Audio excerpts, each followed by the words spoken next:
and that you can exert your will upon them.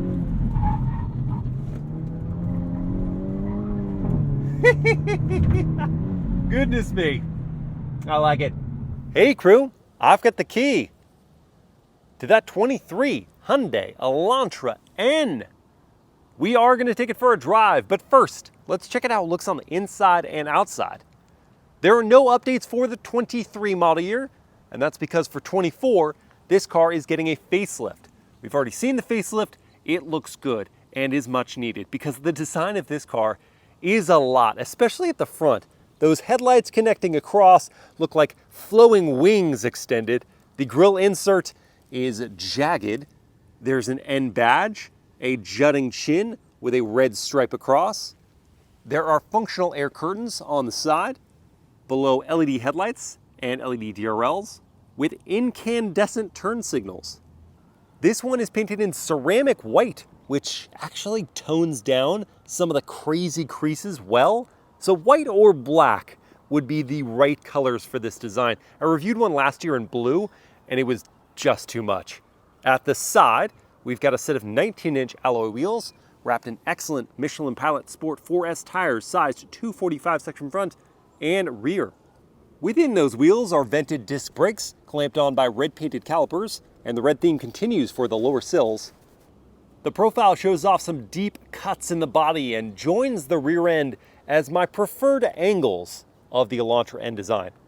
At the back is this gloss black wing above an LED DRL bar, but incandescent taillights and turn signals.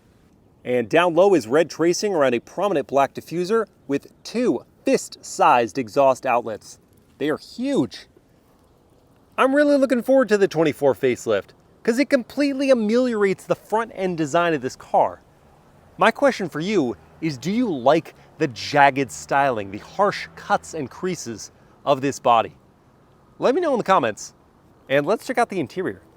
Opening up and looking inside at the only way the Elantra N's cabin can be equipped in black with blue contrast stitching for the suede seat inserts and leatherette seat borders on the doors. Ooh, it's hard plastics all the way down the door, not even injection molding for your armrest. You get a suede insert and a Bose 8-speaker sound system. Stepping in, behind my own seat at 6 feet tall, got plenty of knee room. The seat back does look very cool. It's all in leatherette, no map pocket, decent sized foot pockets though, and adequate thigh support. Headroom, ooh, is not adequate. Head is pressed against the roof. I can't even make it back to that headrest, so it's gonna be a thumbs down situation for me back here, in addition to the lack of rear air vents or USB ports of any kind. The drive shaft dump isn't too large, but the headroom will be a problem, and 3 full-size adults back here would be quite the squeeze. Maybe a kid in the middle, probably just 2 adults. Oh, no armrest either. Not so great. Let's check out the front. Door close noise. Oh, it's so good. That's like as good as some luxury vehicles. Wow. Smart keyless entry is for the front doors. These front seats look awesome from here with the N logos in the middle, the pass-throughs for your racing harness, the extensive bolstering. They're manually adjusting. You have heating for them as well. Aluminum accents on the foot pedals, Elantra N floor mats. Your trunk release is here along with your fuel door release. It doesn't pop all the way up though. You got to do a little bit of manual labor. Inside, we find 14 cubic feet of space. Oh, but if you need more room, you can pull on these 2 tabs. However, when the seats are down, that bracing back there is in the way. Still a nice large trunk though. No handle to close up the lid, so just do that. The driver's door adds some accenting for the suede insert and some injection molding for your armrest. Only the driver's window is 1 touch up down. You get power adjusting, not power folding door mirrors. In the driver's seat, we've got a leather wrap steering wheel with perforations at 9 and 3. Feels excellent in the hands. The paddles in the back, a little plasticky feeling, but at least they're smooth. With customizable M buttons here, your rev match button. Beyond that is a 10.25-inch digital gauge cluster that is reconfigurable with some exciting animations. And alongside that is a 10.25-inch touchscreen that's quick to respond Not the latest and greatest in the graphics, and it's wired, not wireless Apple CarPlay and Android Auto. Beneath the screen are physical controls for volume and media, along with your dual zone auto climate system. There's a wireless charging pad here, 2 USB-A ports and a DC outlet, perforated leather wrapping for your gear selector, some gloss black there, but a lot more here that I don't love. Mechanical handbrake, that's nice, and a grab handle for your passengers to just hold on. Under the injection molded armrest, we've got a decent bit of storage, and your visibility is solid up until you get to that C-pillar. That is a blind spot, but we've got standard blind spot monitoring with rear cross traffic. And headroom up front is fantastic. I could definitely put on a helmet for track duty. Oh, and this sunroof is only here if you get the dual clutch transmission. This cabin overall has some really nice sporty touches like the seats and steering wheel. I just wish they gave the rear passengers some amenities. Now let's take the Elantra N DCT for a drive.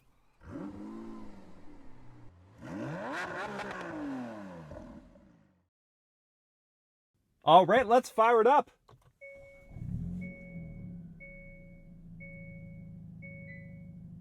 Feisty noises from that 2-liter turbo 4-cylinder on startup. And this is an active valve exhaust system, but this is as quiet as it gets. Rumbling, tumbling. Though your neighbors may not be too happy, but either you can get a different vehicle or you can tell them to deal with it in a polite way. Hey cabin crew, thank you for joining me for this drive in the 23 Hyundai Elantra N. Our drive mode is selected via one of these custom N buttons. I've got it over here on the left. And you have Eco, Normal, or Sport to choose from, all with different animations, which are so fun. I'll stop. That's normal. We'll start in normal. Oh, also you could select the drive mode here, I guess. And then we'll go down with a mechanical handbrake. So very satisfying. Unlike, just twiddling a toggle with your finger with the electronic parking brakes these days. Then we pull back on the gear selector to go into reverse. That brings up a low resolution backup camera. Doesn't seem too bad during the day, but at night you can barely see a thing. You do have an over trunk view as an alternative. Oh, and trajectory lines. Very nice. Down into drive. We'll start things off with a turning radius test. Lined up, wheel cranked, and predictably, it's not an amazing turning circle.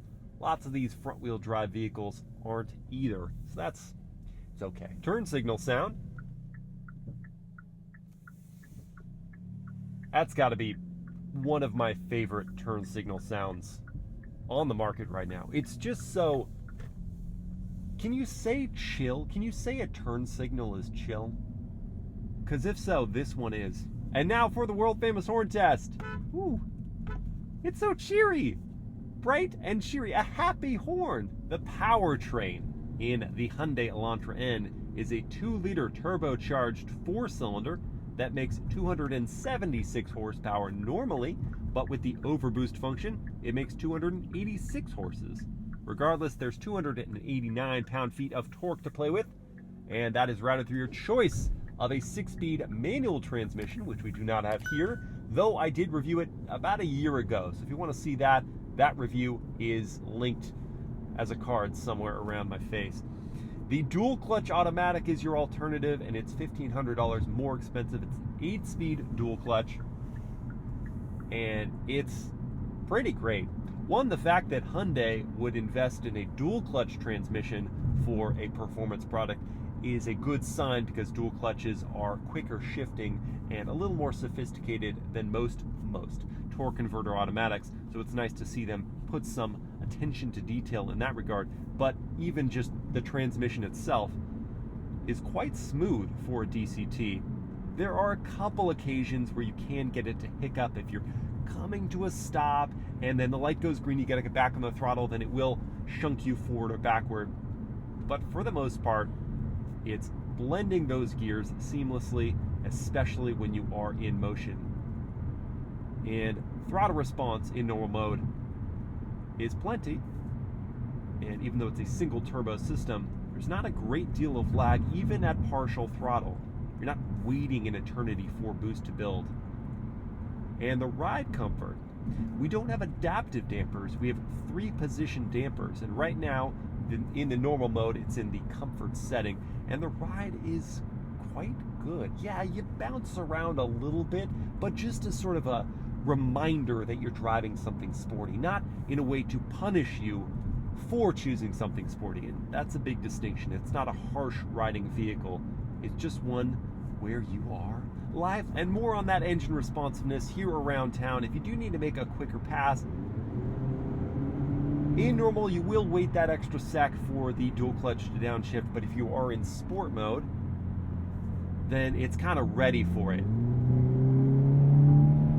It primes you for quicker throttle response and quicker shift times.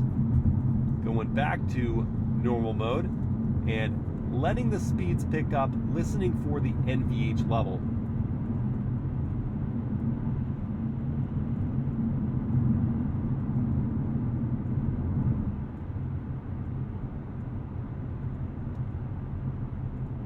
There is a decent amount of wind, tire, and road noise, but within the realm of reason for this price point. Mid $30,000, whether it's sporty or not, you are going to get some NVH entering the cabin.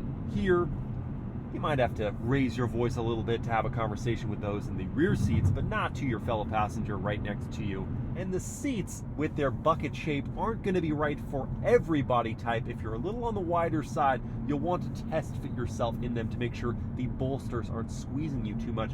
But for me, they feel great. They're contoured nicely to my body and cushioned just enough. But now it's time to explore the other side of the Elantra N's driving experience. I'm gonna hit the N button here to put me into custom 1, and you can see how I've set that up on the screen.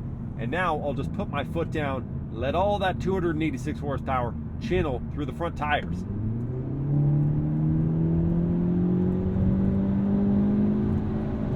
Oh, and it does kick.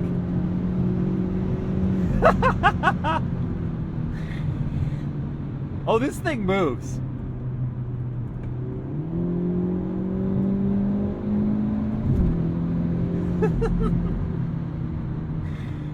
In the mid-range, you feel a shove from the back end on the upshift, and that I wasn't expecting.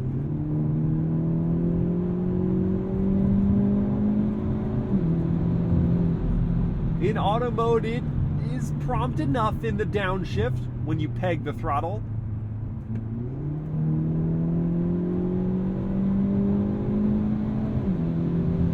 Not a lightning fast DCT, but my goodness, the velocity the Elantra N can generate is impressive.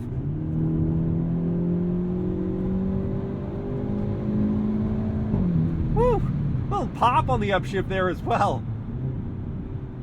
Yeah, the exhaust with the baffles now open has taken on a completely different profile. One I very much enjoy. A little overrun there too. Let's see if we can elicit more of that. Oh yeah.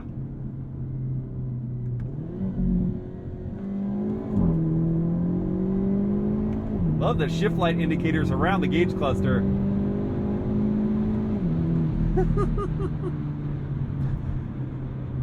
The paddles may be plastic, but they've got a decent amount of travel and they're not tiny. Got a good amount of real estate to grab onto when holding onto the wheel. Feisty little thing.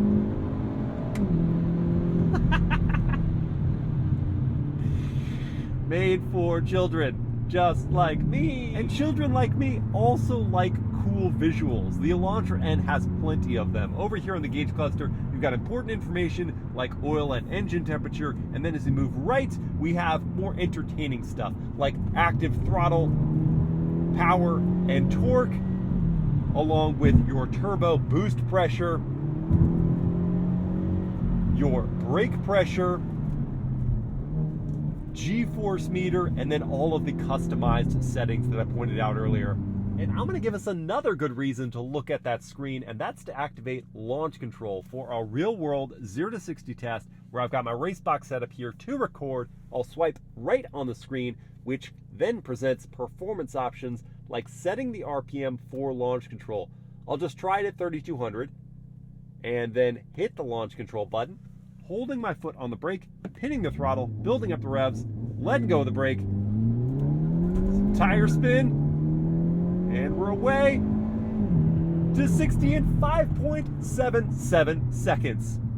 Quick, not quiet. Now, I did that launch control one other time, and I got a quicker run of 5.62 seconds. I'll play it for you right now, but as I do, listen carefully. Letting go of the brake.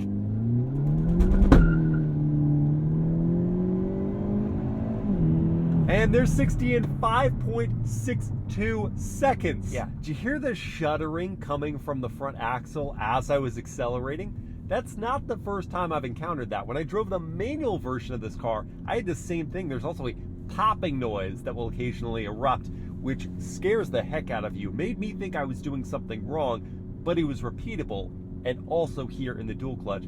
I think it's owed to the integrated drive shaft they have in the Elantra N, where the hub, the bearing, and the shaft are all fused together to save some unsprung weight, but it elicits some extra harshness that will scare you if you're not expecting it. Now, thankfully, that integrated drive shaft doesn't seem to create any torque steer. It tracks very straight, even at full throttle, and that electronic limited slip differential is efficient with getting the power down through those front tires. Tuning myself to the other dynamics of this car. Brakes have great bite, the tires grip in as well. Turn in is sharp. Feels stable in the corner, and then you've got lots of power coming out of it. Now the steering weight is adjustable in your settings, but regardless of how much effort you prefer, the communication through this rack is fantastic. It's just so intuitive. You add a certain amount of lock, and the car follows that trajectory perfectly. And that gives you this excellent sense of control, that you're sharply in tune with the car's dynamics, and that you can exert your will upon them.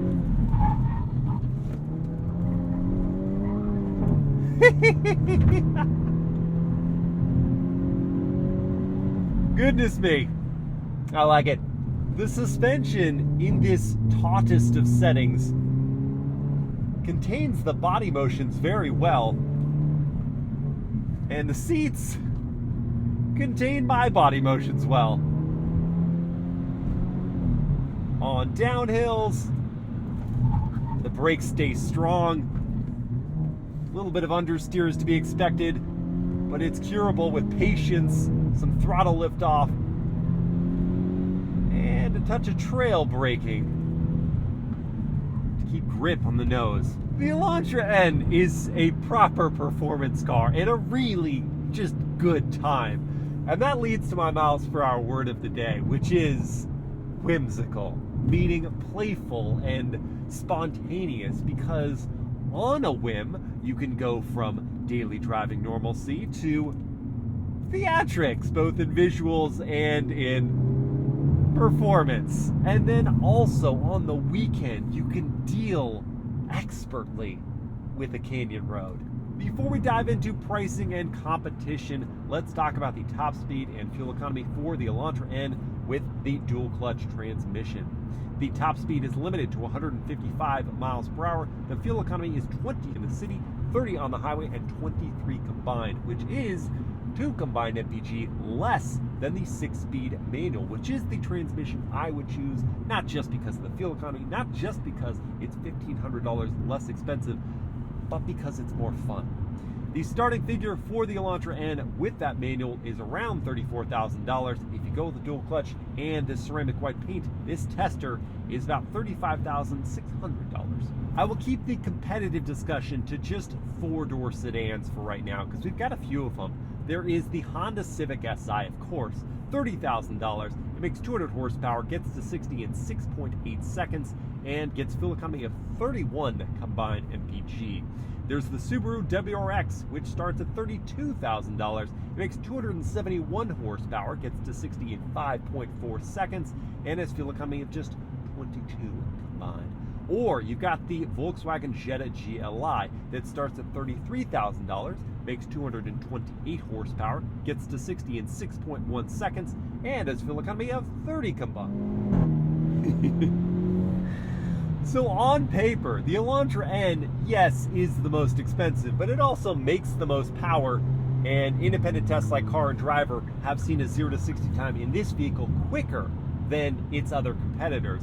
You can get it with a manual transmission as you can with all the other vehicles, but this one is the most fun to drive, and that's why I would choose it. But I wouldn't get the 23 model year. I would wait one model year and get the 24 facelift, which is going to cure my biggest issue with the vehicle, which is just that you feel a little embarrassed showing up with that grille. If you have to buy a car in this segment for the 23 model year, I would recommend the Subaru WRX. Except for that one has its own visual nuisance in the form of the rear end styling. Just can't win.